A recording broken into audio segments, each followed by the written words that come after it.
You're listening to Trek FM. Want to join in the conversation and share your thoughts on this episode? Join the Babel Conference, our listeners' discussion group on Facebook. Just type BABEL into the Facebook search field, and we'll look forward to seeing you there. This is Steve Sansweet of Rancho Obi-Wan, and you're listening to the 602 Club.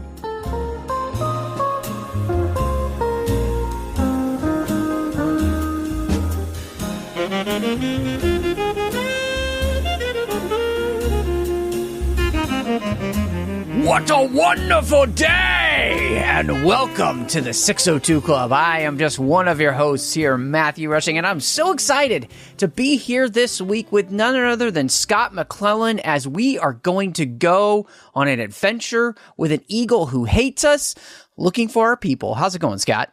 Apes together, strong. Yes, absolutely. That is important. Remember.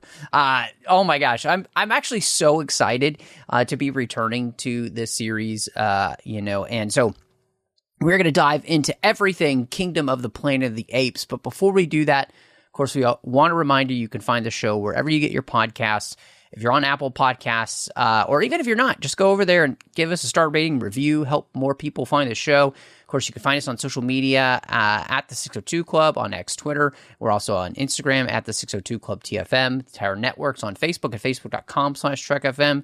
You can join the Babel Conference over there on Facebook, which is our listeners-only discussion group. Just type Babel into the search field. You'll find us, and you can join listeners from all over the world talking about the different episodes happening. And, of course, you can support us over at Patreon. Patreon.com/TrekFM, and make sure all this great content keeps coming to you. So, Scott, before we even kind of dive into this film, this is your first time to be talking these newer ape films with us. We've covered the previous ones, and we've talked also about the 1968 film as well. But I'm wondering what your Apes history is, and is this a series that you've enjoyed following? Okay, to say enjoyed following, it's kind of that's a windy road to generalize it that way. I have seen every Planet of the Apes movie with the exception of the Tim Burton one from the mid-90s. Okay, I've seen all 5 of the original films from the 60s and the 70s. And I have seen all of this, the reboot continuity films. Funny enough, I've only seen, of all of these movies, I've only seen 2 in theaters. I saw War in theaters, and I saw Kingdom in theaters. Everything else has been some variation of cable, renting, digital, like the home viewing experience. And the reason I start off with the Weavy Road is that, like, I enjoy when I finally saw the first Planet of the Apes movie, which I came to it rather late. It's only within the last couple of decades that I saw the original film. I think I was either dating my wife at the time, or we were either dating, engaged, or like early marriage. It was pre-kids when I saw the first film, and then using various cable channels, I caught marathons. Yeah. And so I watched all 5 of the original films. And my personal feeling about the original 8 films is that they are diminishing returns throughout all 5. It's like, see, that's what I've heard, because people who have listened to this show for a long time know that I've only seen the 1968 as well as the newer Apes films. I actually haven't seen any of the others, but that's all I've ever really heard about those films, is that they pretty much just kind of decline in just content of the films and just the storyline of the films and even just enjoyability of the films. Yes. However, a argument that will make for watching is that there are elements from those later sequels that, while they are lesser films, the newer films in their reboot continuity pull from them.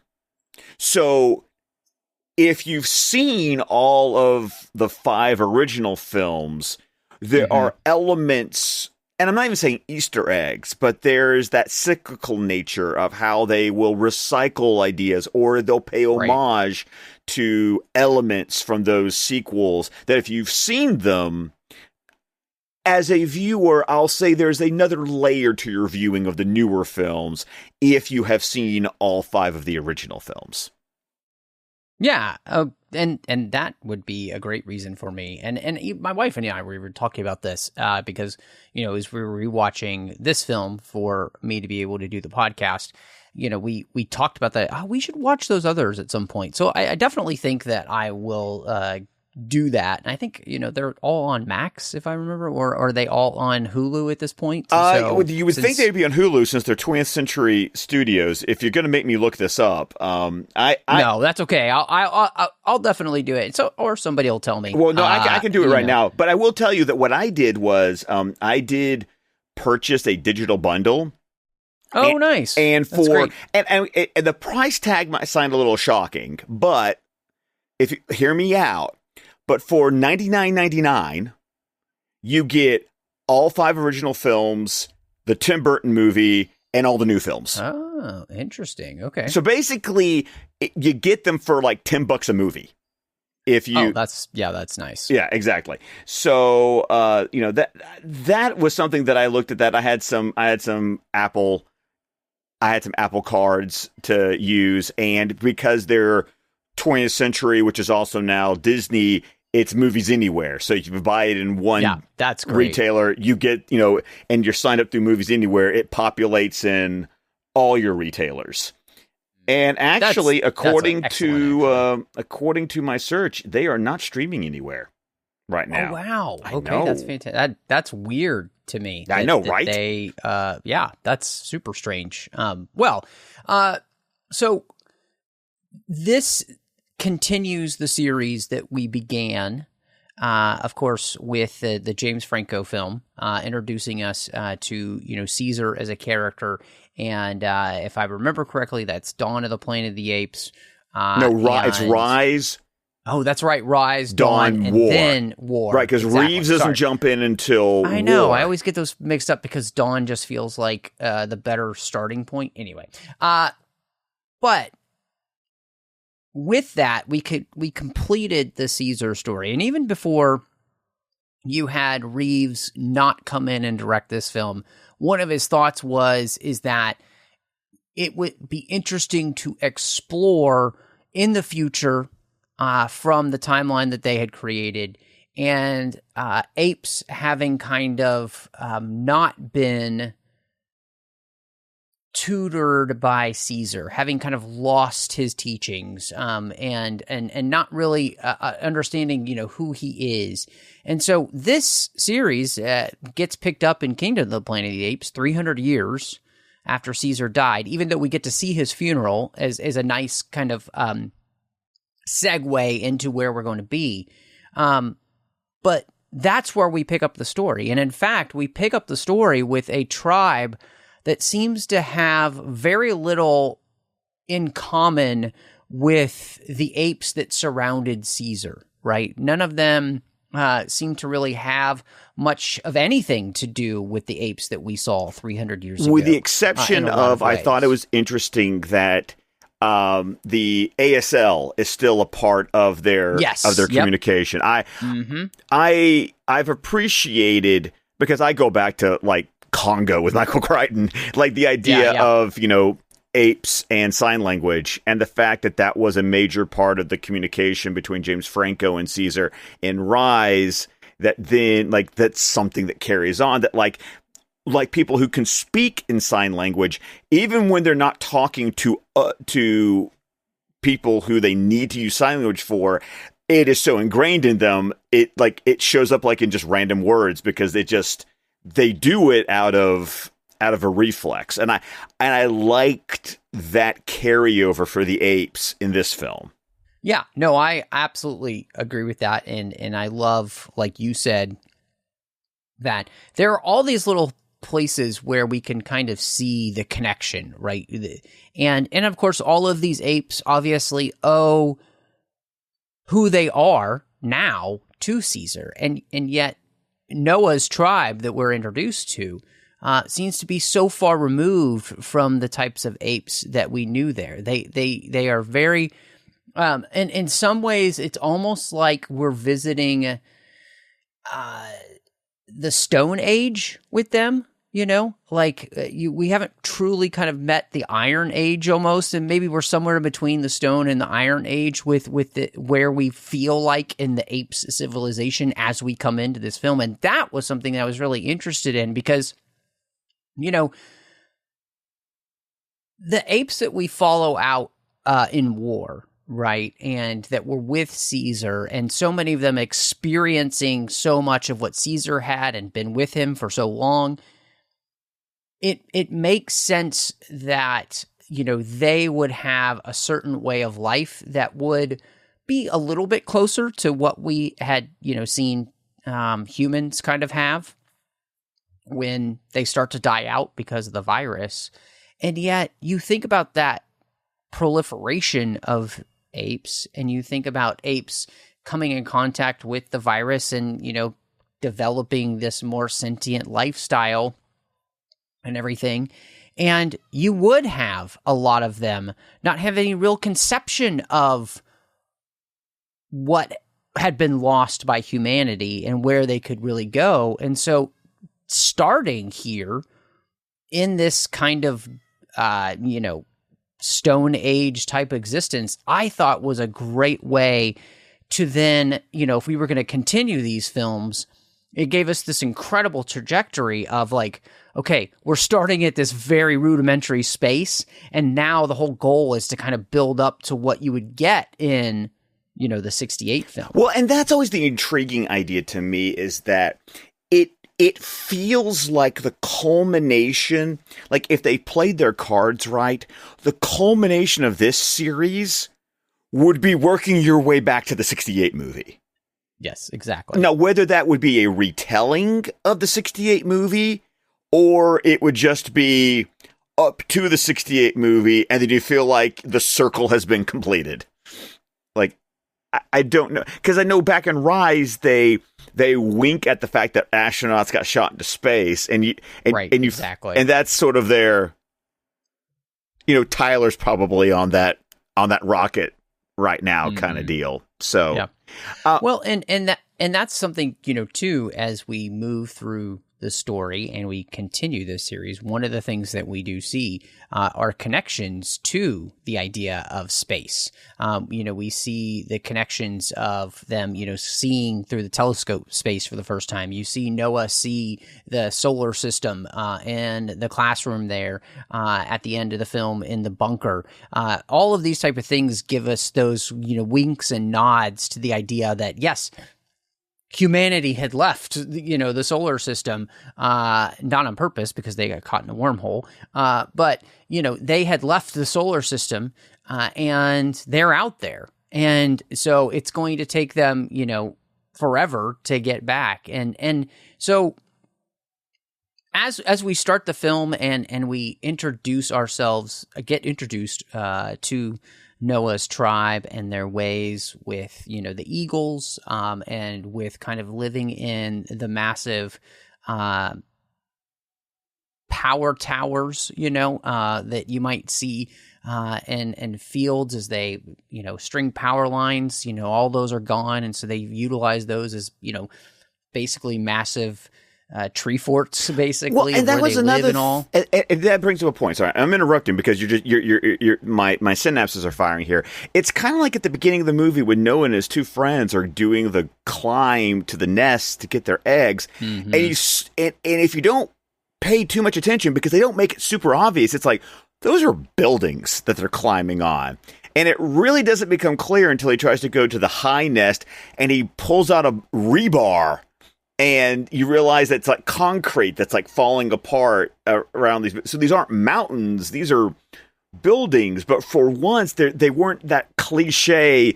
You can see the building so clearly, and the vegetation growing out of it. It's been hundreds of years at this point, and they really have become part of the landscape. Like, and I liked that because we've all seen that cliche of the post-apocalyptic city that has like a tree popping out of the concrete here or there, or vegetation growing inside the buildings.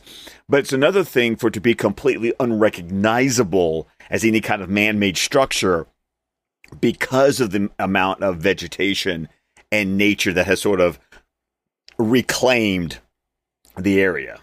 Yeah, no, and that's one of the things I think that is so interesting is to see this apes civilization rise in the ashes of humanity and what it had left, and even just seeing how the world is kind of reclaiming these massive cities that used to exist, right? And so all of that I thought was really interesting, and they create, I think, a lot of character very quickly for Noah and his friends, as well as this village, that gives you a reason to care about this village and what's about to happen to them as they come in contact with the outside world, which I think the movie does a really good job of, because you really only spend about 15 minutes, maybe a little bit less, before everything just goes to crap, right? And everything kind of falls apart. Well, this was the thing that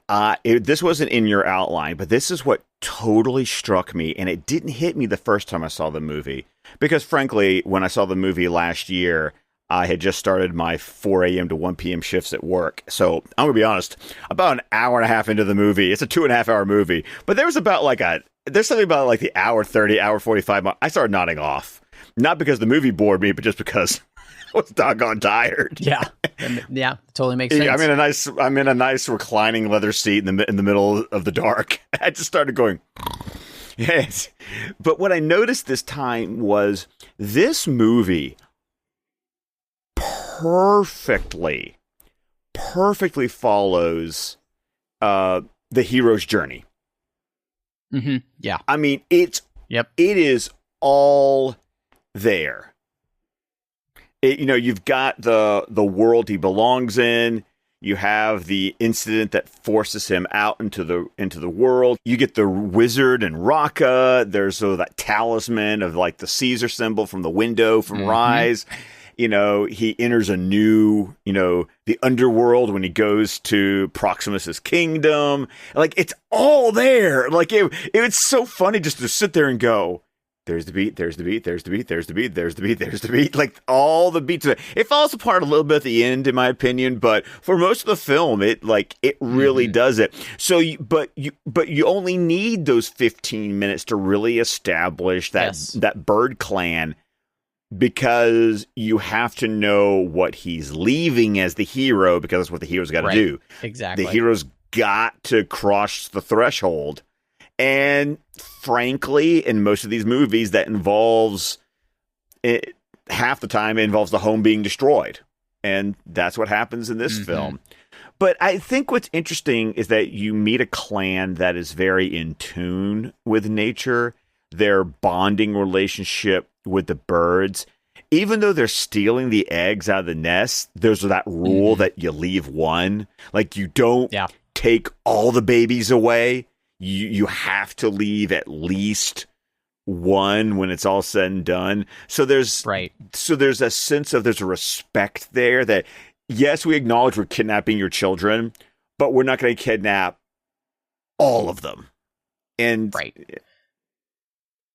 yeah, and I think, even in that, there's the real care for them, right? They revere them. They are the people of the eagle, and I think there is something that's really interesting just about that lifestyle. And then, like you said, that's almost where the idea of you see throughout the Middle Ages, the Dark Ages, right?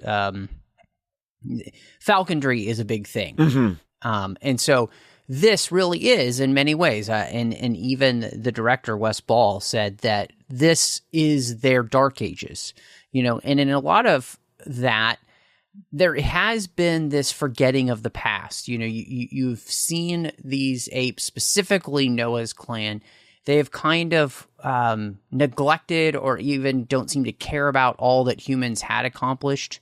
And in fact, in some ways, they are willingly kind of forgetting the past. They are kind of distancing themselves from all these things. They live in their little valley, and they're just happy to not really care about what's outside of it, and I thought that was really interesting because in some ways, too, this clan, there is no talk about the following of Caesar's teachings. There's really no talk of Caesar at all. Well, from Noah's perspective, he doesn't even know who Caesar is. Right. And so that's that, what I find is this willful ignorance that his tribe seems to have. Basically, as long as the outside world doesn't bother us, we don't really want to know anything about the outside world at all. And we just want to kind of live our lives. And I find that to be just a very interesting, thought process because, again, there really is this almost, Middle Ages, people call it the Dark Ages, even though it's not really what it was. There was a lot going on then that if you really look at history.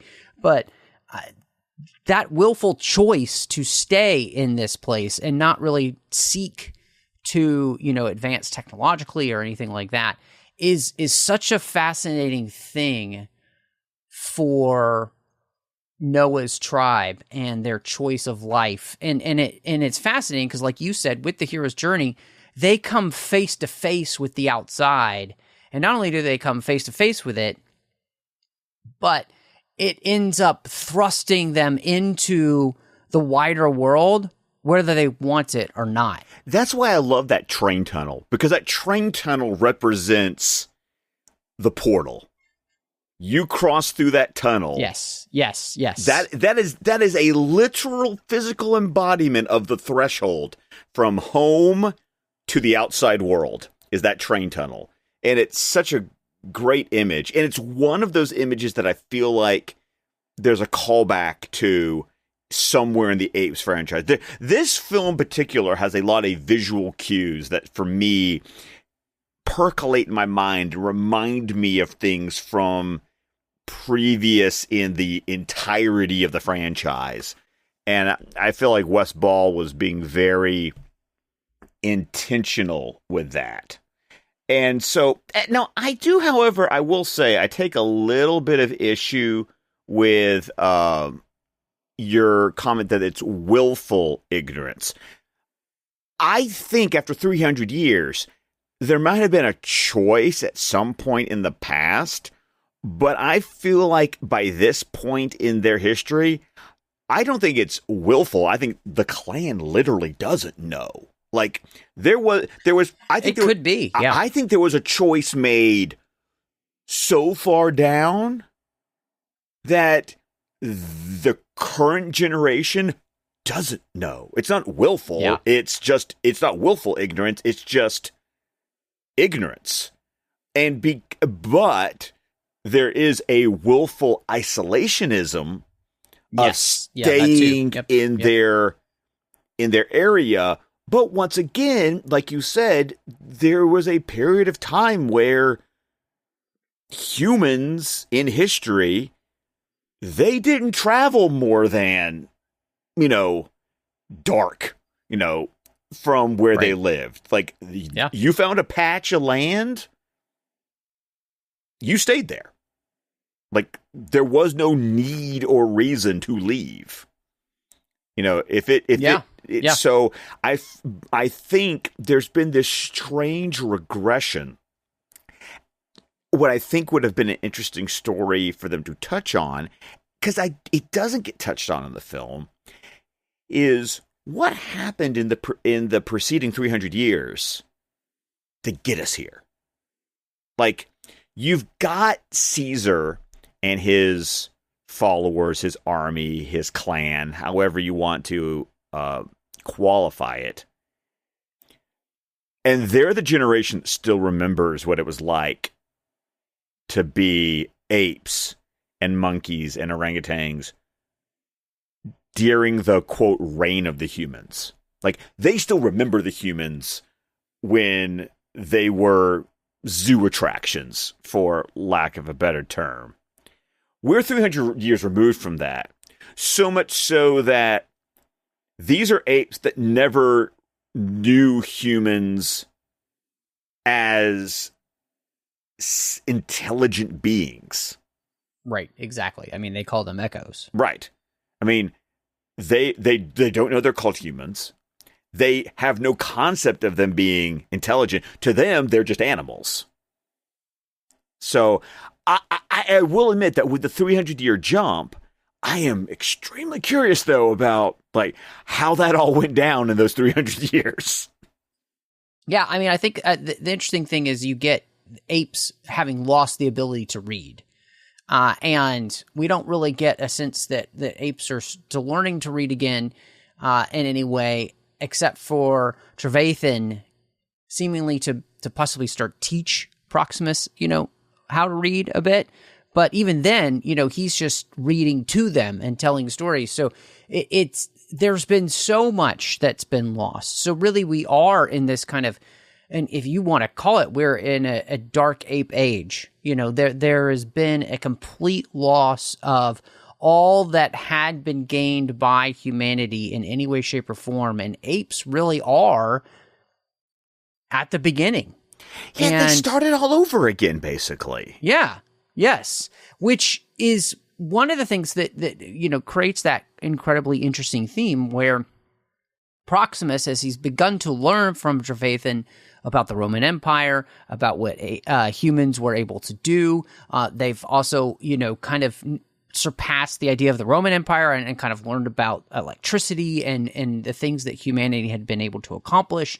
He wants to get into this vault because he sees it as the way for them to jumpstart their evolution. He knows it would take, hundreds of more years for apes to get to that place, and he doesn't want to wait because he wants to be the one in charge of it all. And so and what's so fascinating about that is the same thing that, brought down humanity could bring down apes much more quickly is, the moment you start making leaps and bounds with science to the point where it's you're maybe not even earning it. There's a real danger in that. And in fact, I think the whole theme of Jurassic Park, where you get Malcolm talking about you were standing on the shoulders of giants, and you didn't earn this. You didn't earn this technology, and now you're using it like you would driving a car down the road. And I loved that whole aspect of apes trying to skip 300 years worth of evolution and technological progress by earning it by just finding what humans had done previously and taking it. Well, and it's in Star Trek, it's almost like the prime directive. It's like we don't want to mess with the natural course of a civilization's development. And Proximus is like, screw that. Like, give me the technology. Even though I don't even understand it. I don't even know what it all does. I just want it because in his mind, the possessing of it is what's going to, give him the power. He will have it, thus he will be powerful. Even if he doesn't understand it or know what it does or even know what he has. I mean, we see that too in the moment that May shoots the gun, and none of them had any idea what these things did until that moment. And so, like you said, you also just think about the danger of playing with human technologies that you literally have no idea what they do, and they could, destroy all of you within, the snap of a finger just because you hit the wrong button. And that is the danger that is being posed by Proximus and his desire of, twisting the idea of apes together strong.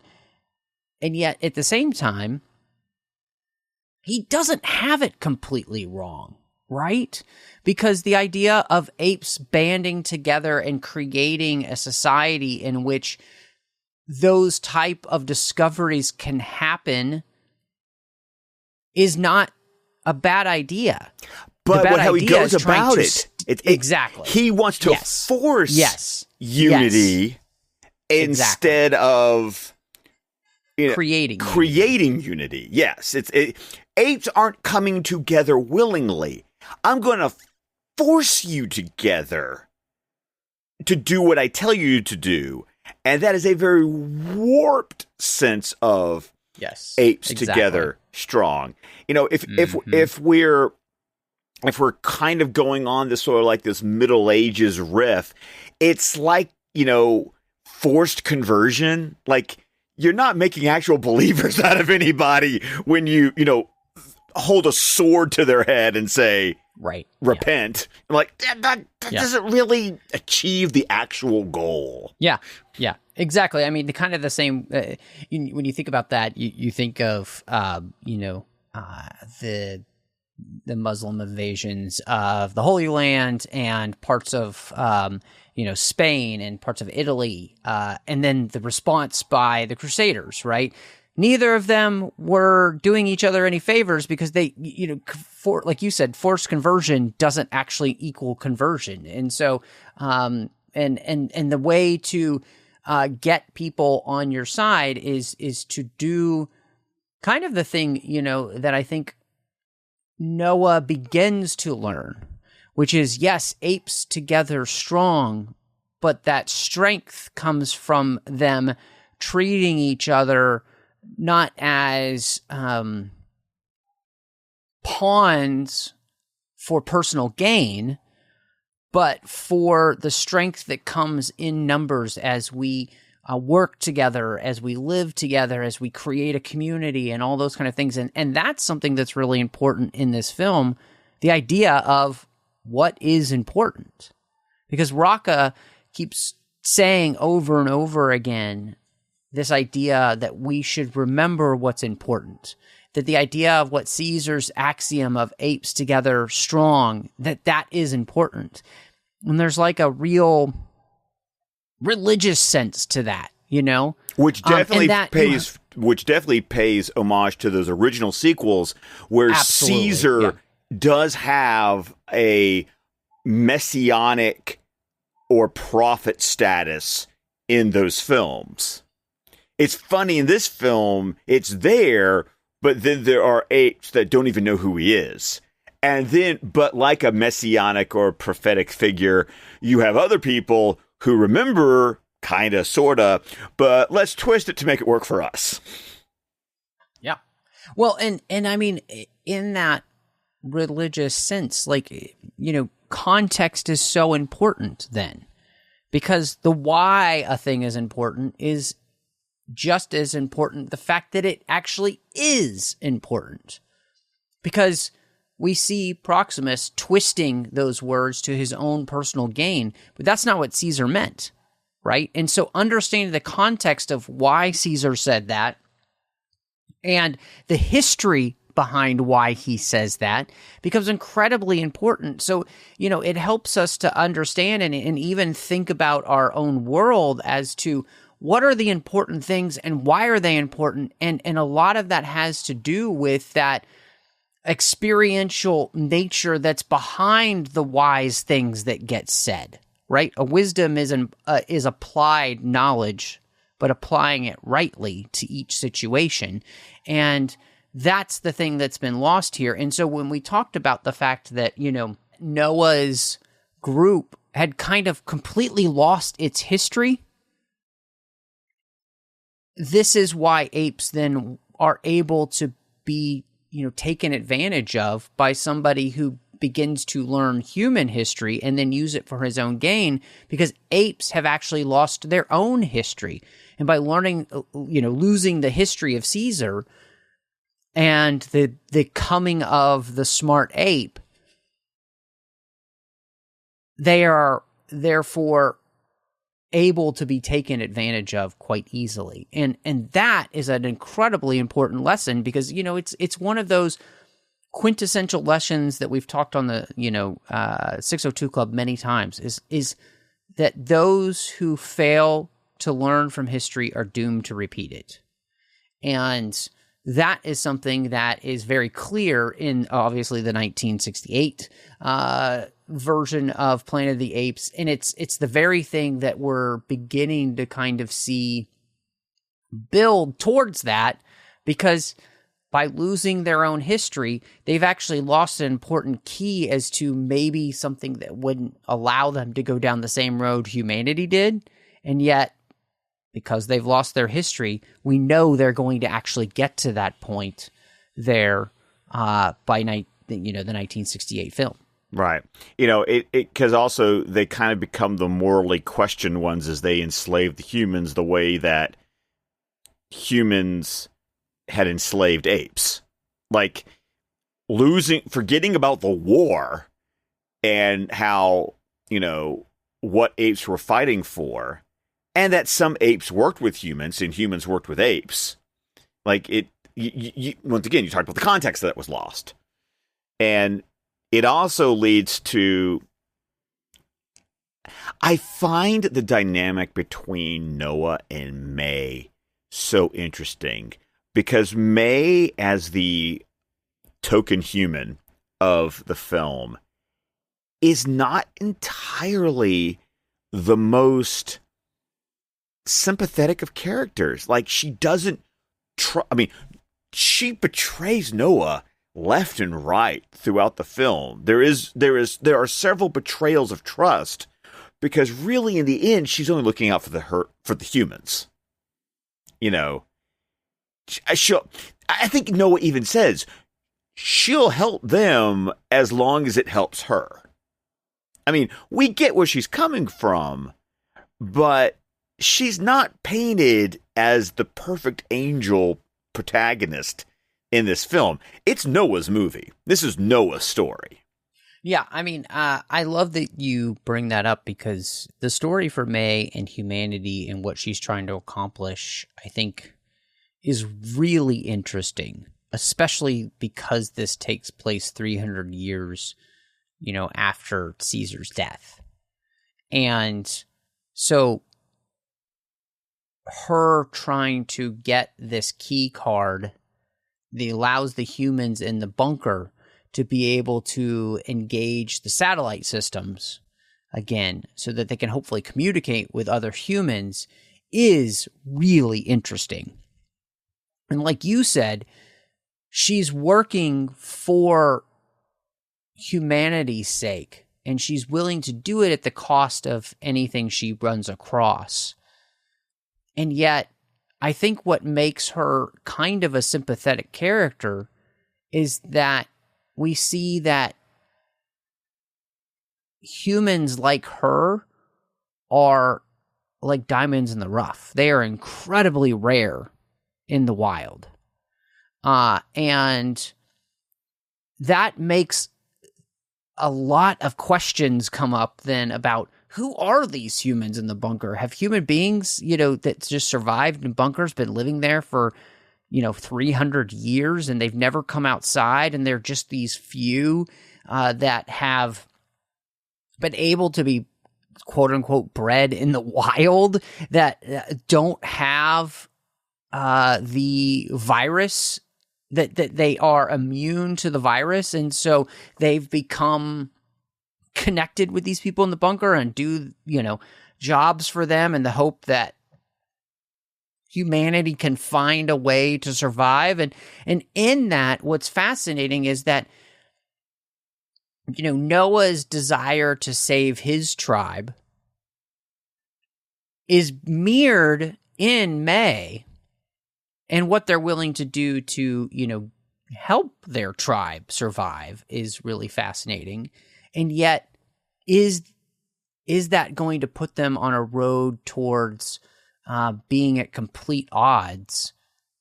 And whoever knows what happens in the next movies, right? If they even make any more.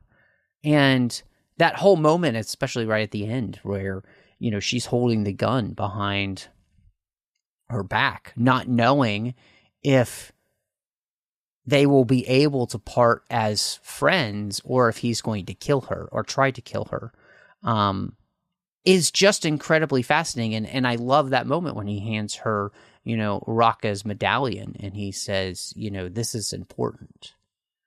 And in some ways, the axiom of apes together strong seems to me that Noah is implying we could be strong together, all together strong. And that, again, what's happening there is just so incredible, because it brings to mind this idea that the whole film, I think, has been kind of like percolating on, which is like, if we all try to just take care of ourselves and only ourselves, and we don't think about anything else, we all fail.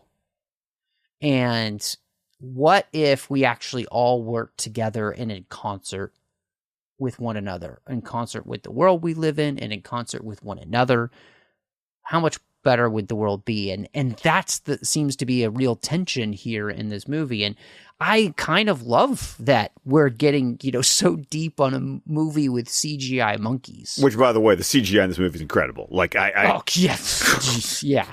I mean, it's so nice to watch a movie where there was care done with the CGI and the visual effects, because once again, you're looking at these apes going, I'm having no uncanny valley right now. Like, I'm sold. Like, I believe, because I remember that was a big fear that some people had coming off of the Reeves movies, was that there was going to be a downgrade in quality. And it was shot differently than the Reeves movies were, but watching the film at home these past couple of days, it still stands up. Like, I've seen much worse CGI in movies that cost a lot more money.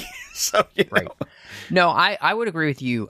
I think that, and I'm glad that you went to this, because I do think that that's one of the hallmarks of these films. And I think that that's actually just one of the absolute hallmarks of this series, which is the incredible work that Weta put into these movies. And it shows, every movie got better and better with the look and the feel. And I do think there's something incredibly beautiful about these films. And like you said, it looks so consistent, which is something that's so important in CGI. It's not just about it being so good, it's about it being consistent. And I absolutely love this film for that. I love the fact that it looks like you would want a film like this to look, and that I'm never pulled out of the movie. I'm never thinking to myself, oh my gosh, that doesn't work. And then at the next moment, that scene does work, and it's really something special when you get a film like this, I think. And my wife and I, as we were watching it, we just kept kind of looking at each other and being like, I'm never not believing that there's an ape on screen. Yes, that's talking to me. Yes. Right? Mm-hmm. And that's crazy. That's crazy. I also love the fact that that the actors who are actually voicing the apes were on set in the PJs doing the actual acting. I think that's important, is that you didn't have a stunt performer in the jammies and doing the performance and then having a different actor do the ADR afterwards. I think it's important, that's sort of the revolution of these, ape movies, and what Andy Serkis kind of did between Gollum and Lord of the Rings and then carrying over to Caesar is, no, the actual performer is the one on screen. Now they get CGI'd over, but you've got the bones of the actual performer there. And it's funny because sometimes there's not a lot of big names for the apes in this film. But for the one that I did know, I knew Kevin Durand for Proximus. And it's a really funny reason why I know who Kevin Durand is. He was a Goa'uld system lord in Stargate SG-1. So I've been watching him since like the late 90s. I really think it was early 2000s. I think he showed up like season 4, season 5. There was a summit episode where all the system lords get together, and he was one of the system lords, and then he became a reoccurring system lord. But it was just kind of fun because he's got a very distinctive look as an actor. He's such a character actor. So when I look at Proximus, I can kind of see him in the ape. Mm-hmm. Yeah. No, I kind of, it's one of the things I actually think that really works about this film in the sense that the cast and the casting for it are not a ton of people that and that are incredibly familiar to you, and that you're, in some ways going to kind of be pulled out from their voice, and so I think that was actually a brilliant move on their part to not go that way. In fact, the most recognizable person really is William H. Macy as Trevathan. I know, and he's kind of wasted because he doesn't really. Yeah, I mean, he just has this really small part, and yet I think it's really well done. I think he's great. Well, because William H. Macy, it's not like he's not going to do a good job, but it's exactly. But it's also, in mine, I that was the one thing that took me out of the movie. It was like, why is William H. Macy playing this part? I think that the choice for him with the cast is that. So much of the time, he ends up playing a good guy, and being the guy that you in the end you can trust, and they weren't going to go that way. That's funny because the most recognizable role I have for him is always as a jerk, because he was the principal in Mr. Holland's Opus. That's right. I forgot that. Dude, I haven't seen that movie, and I can't even tell you how. I love that movie so much. It's my favorite teacher movie is that movie. Sorry, tangent. It's a good one. It's a good one. I will say, though, I think that the standout, honestly, for me in this film is Freya Allen as May. I think that she does such a great job in the role with everything she's being asked to do.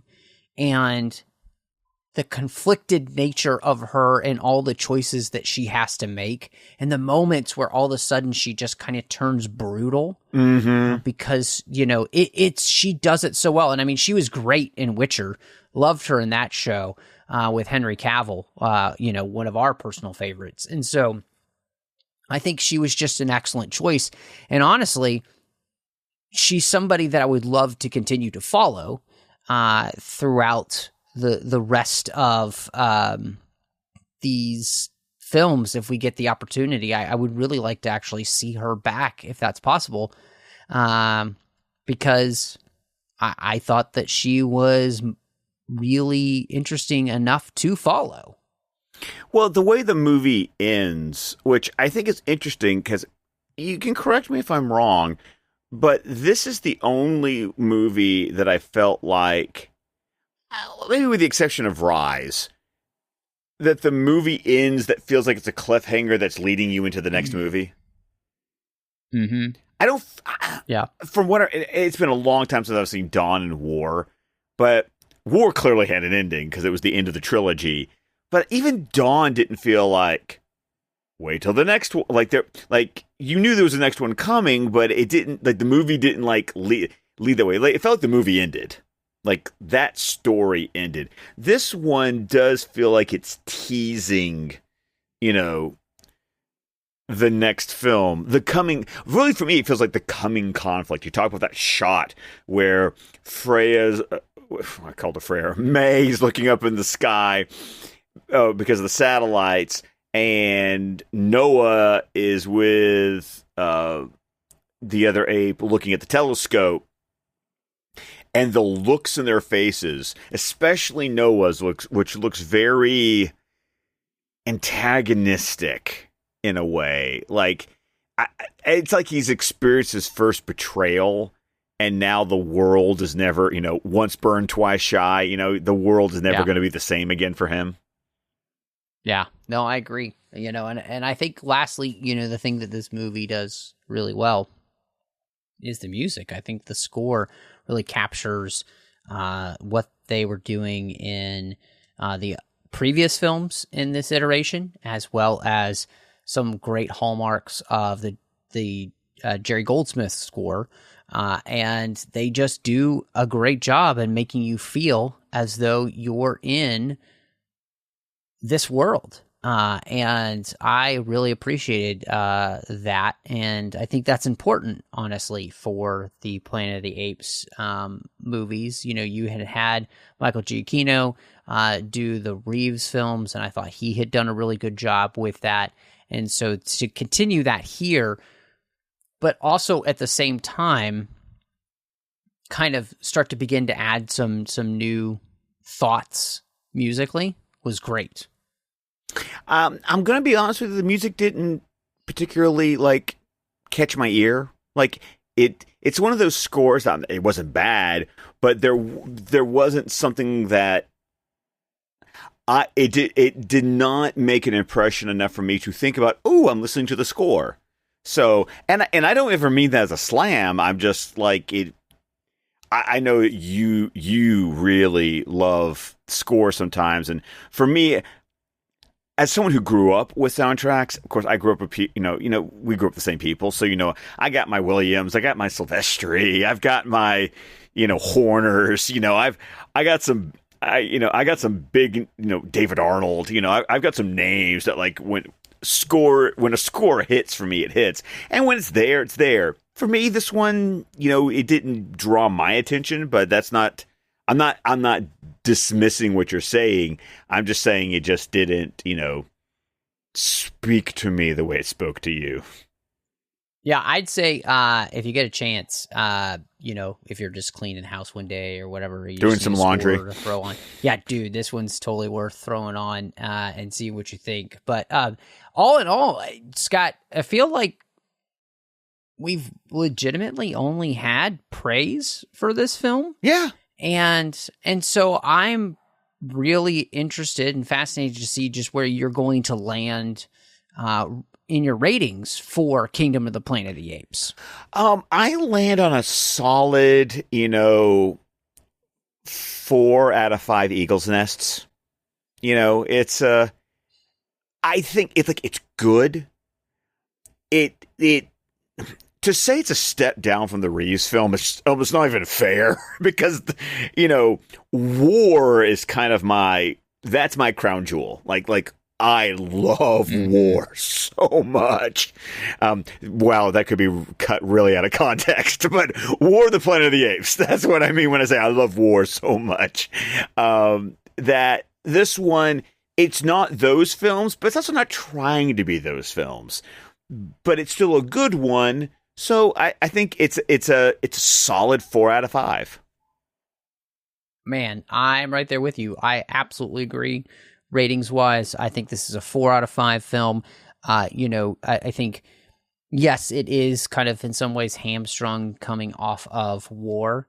And yet, in many ways, this feels a lot like Rise, where it's very much a surprise. I didn't know what to expect. I remember when Rise, the Planet of the Apes came out, and I was just like, what? Are they kidding me? They're going to do this again?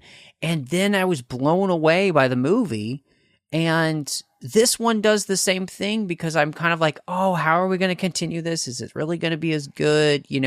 And no, it's such a solid film, right? And it really does, like you kind of mentioned earlier, there is this sense of oh, what's going to happen now? Because I am kind of left on a cliffhanger with everything that happens and goes down with Noah and May and the humans and where the apes are now. And there's a lot here to play with. And I so hope that they give them more films, because they do have the thought process of kind of creating a 9-film series. So you had the first 3, and then you would do 3 here, and then there would be 3 more. And, if you play your cards right, you could do that. And one of the hallmarks of these Apes films in many ways has been that every time, and especially when Reeves came on, it was like, I'm just trying to make the best film I can now. I never get to make another one. And keep going with that thought process. Keep trying to just make the best Apes movie you can make at this moment. And if you keep doing that, I think we, could get more. And I think this one kind of lives up to what those other films were doing in that way. And so that makes me excited for the possibility of more. But Scott, if people want to catch up with you, maybe talk some more Planet of the Apes or anything else that you've got going on, where would people find you? You can find me on several places. Of course, on X, you could find me at ScottDC27. You can find me on Vero at Scott McClellan. And really, a great place to follow me now is on Letterboxd. Now, I've been there for a while, but I've really been promoting people following me. You can find me, Scott McClellan, Scott DC27. Both those handles are there in my profile. But I rate, at minimum, every movie I see, whether it's at home, whether it's in the theater. But I really, when I do my sometimes multiple weekly movie watchings, you're gonna get, if it's a new movie in theater and I went to go see it, you're gonna get at least a couple of sentences out of me, if not like a full-blown paragraph or review. Just understand that the more I love it, the more I write about it. So by the time you listen to this, with the weekend that's coming up, I'm seeing The Long Walk and I'm seeing Downton Abbey, the grand finale. So be there. And I got tickets coming up. I'm going to go see A Big, Bold, Beautiful Journey. Oh, I can't wait for I that know. one, man. So I can't wait. So if you want to see, what I always do is that I post a snippet of my review on a post on X, and then I always link to the full review on Letterboxd. So you can follow me at all those places. And then, of course, for a regularly scheduled content, if you subscribe to the Film Junkie YouTube channel, every Wednesday night at 10 o'clock Central and 8 o'clock Pacific, I, of course, am the co-host of the DC Fanimated stream, where my co-host Dave and I are watching every episode of every series in order of the DC Animated Universe.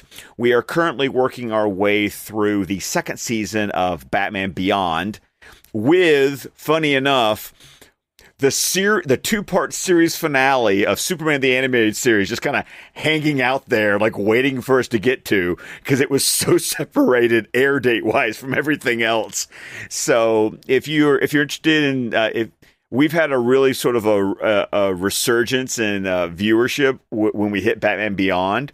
And then we're about to hit some weird territory, because we're about to hit like the days of like Batman Beyond, Static Shock, and the Zeta Project all happening at the same time.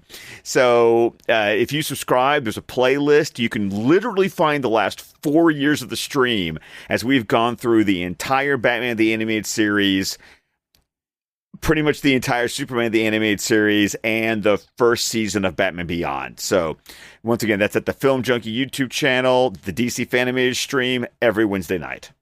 Dude, that's epic. So, and seriously, yeah, Scott is a great follow on the old Letterboxd, because you do tend to go to the movies and see everything. I like going to the movies, but man, you see way more movies than I do, and I'm with you. I honestly can't wait to see, whatever, make fun of me, but the old Downton Abbey finale there. I've been watching, I watched all 6 seasons of that TV show, as they were coming out, so you know what? Yep. Suck it, haters. Yeah, my wife and I are there for that. We're super excited, but of course you can find me all over social media under the name Mount Rushing 02, so if there's a platform out there, search for that name, If I'm there, that's the name I'm under. Of course, you can find me here on the network outside of the 602 Club talking Star Trek with Chris Jones and all of the great shows that we talk about Star Trek. We love it. We're about to hit the finale of Strange New Worlds over on Saddle Up, so you check all that out. Of course, you can also find me over the Nerd Party Network at a completed show called Owl Post, talking about every single chapter of the Harry Potter series. And then I'm doing Aggressive Negotiations with the great John Mills, where we're talking about Star Wars each and every week. But thank you so much for joining us. And y'all, come back now, you hear?